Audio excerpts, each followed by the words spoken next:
Hi there, you found us here at Storytime with Miss Becky. I'm Miss Becky, and here's our friend Bear who loves to read along with you. Have you ever tried changing yourself to get other kids to like you? Maybe once or twice? Well, Camilla Cream did. She even stopped eating her favorite food because the other kids hated it. Let's put on the magic reading glasses and see what could happen if Camilla keeps changing herself to get the other kids to like her. A Bad Case of Stripes by David Shannon. Camilla Cream loved lima beans, but she never ate them. All of her friends hated lima beans, and she wanted to fit in. Camilla was always worried about what other people thought of her. Today, she was fretting even more than usual. It was the first day of school, and she couldn't decide what to wear. There were so many people to impress. She tried on 42 outfits, but none seemed quite right. She put on a pretty red dress and looked in the mirror. Then she screamed. Her mother ran into the room and she screamed too. "Oh my heavens," she cried. "You're completely covered with stripes." This was certainly true. Camilla was striped from head to toe. She looked like a rainbow. Mrs. Cream felt Camilla's forehead. "Do you feel all right?" she asked. "I feel fine," Camilla answered, "but just look at me." "You get back in bed this instant," her mother ordered. "You're not going to school today." Camilla was relieved. She didn't want to miss the first day of school, but she was afraid of what the other kids would say. And she had no idea what to wear with those crazy stripes. That afternoon, Dr. Bumble came to examine Camilla. "Most extraordinary," he exclaimed. "I've never seen anything like it. Are you having any coughing, sneezing, runny nose, aches, pains, chills, hot flashes, dizziness, drowsiness, shortness of breath, or uncontrollable twitching?" "No," Camilla told him. "I feel fine." "Well then," Dr. Bumble said, turning to Mrs. Cream, "I don't see any reason why she shouldn't go to school tomorrow. Here's some ointment that should help clear up those stripes in a few days. If it doesn't, you know where to reach me." And off he went. The next day was a disaster. Everyone at school laughed at Camilla. They called her Camilla Crayon and Night of the Living Lollipop. She tried her best to act as if everything were normal, but when the class said the Pledge of Allegiance, her stripes turned red, white, and blue, and she broke out in stars. The other kids thought this was great. One yelled out, "Let's see some purple polka dots." Sure enough, Camilla turned all purple polka dotty. Someone else shouted, "Checkerboard!" And a pattern of squares covered her skin. Soon, everyone was calling out different shapes and colors, and poor Camilla was changing faster than you can change channels on a TV. That night, Mr. Harms, the school principal, called. "I'm sorry, Mrs. Cream," he said. "I'm going to have to ask you to keep Camilla home from school. She's just too much of a distraction, and I've been getting calls from the other parents. They're afraid those stripes may be contagious." Camilla was so embarrassed. She couldn't believe that 2 days ago everyone liked her. now nobody wanted to be in the same room with her. Her father tried to make her feel better. "Is there anything I can get you, sweetheart?" he asked. "No, thank you," sighed Camilla. What she really wanted was a nice plate of lima beans, but she had been laughed at enough for one day.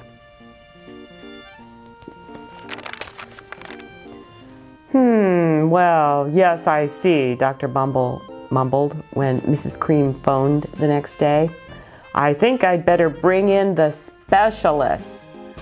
We'll be right over." About an hour later, Dr. Bumble arrived with 4 people in long white coats. He introduced them to the Creams. "This is Dr. Grope, Dr. Sponge, Dr. Cricket, and Dr. Young." Then the specialists went to work on Camilla. They squeezed and jabbed, tapped and tested. It was very uncomfortable. "Well, it's not the mumps," concluded Dr. Grope. "Or the measles," said Dr. Sponge. "Definitely not chicken pox," put in Dr. Cricket. "Or sunburn," said Dr. Young. "Try these," said the specialists. They each handed her a bottle filled with different colored pills. "Take one of each before bed," said Dr. Grope. Then they filed out the front door, followed by Dr. Bumble. That night, Camilla took her medicine. It was awful. When she woke up the next morning, she did feel different, but when she got dressed, her clothes didn't fit right. She looked in the mirror, and there, staring back at her, was a giant, multicolored pill with her face on it. Dr. Bumble rushed over as soon as Mrs. Cream called, but this time, instead of the specialists, he brought the experts. Dr. Gourd and Mr. Mellon were the finest scientific minds in the land. Once again, Camilla was poked and prodded, looked at and listened to. The experts wrote down lots of numbers. Then they huddled together and whispered. Dr. Gourd finally spoke. "It might be a virus," he announced with authority. Suddenly, fuzzy little virus balls appeared all over Camilla. "Or possibly some form of bacteria," said Mr. Mellon. Out popped squiggly little bacteria tails. "Or it could be a fungus," added Dr. Gourd. Instantly, Camilla was covered with different colored fungus blotches. The experts looked at Camilla, then at each other. "We need to go over these numbers again, back at the lab," Dr. Gourd explained. "We'll call you when we know something." But the experts didn't have a clue, much less a cure. By now, the TV news had found out about Camilla. Reporters from every channel were outside her house, telling the story of the bizarre case of the incredible changing kid. Soon, a huge crowd was camped out on the front lawn. The Creams were swamped with all kinds of remedies from psychologists, allergists, herbalists, nutritionists, psychics, an old medicine man, a guru, and even a veterinarian. Each so-called cure only added to poor Camilla's strange appearance until it was hard to even recognize her.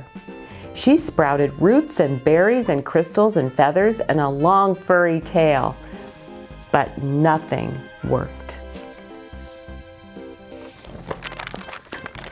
One day, a woman who called herself an environmental therapist claimed she could cure Camilla. "Close your eyes," she said.